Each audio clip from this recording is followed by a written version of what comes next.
Барлықтарыңызға сәлем. Жол белгілерін дұрыстап оңай жаттап алу тәсілін сіздерге үйрете кетейін. Бірінші, ол ескерту белгілері болады. Ескерту белгілері ол үш бұрышты болады. Мынаған қарайды, үш бұрышты.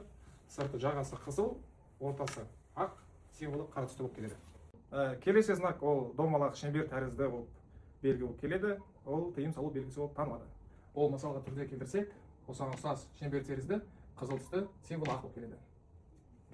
Келесі белгілеріміз домалақ шеңбер тәрізді болып көк болып танылса, ол нұсқау белгілері болып танылады. Ол осыған ұқсас болады. Сырты көк, ортасындағы символы ақ тәрізді болып келеді. Егер алдыңызда төрт бұрышты белгі шығатын болса, ол ақпарат белгісі болып танылады.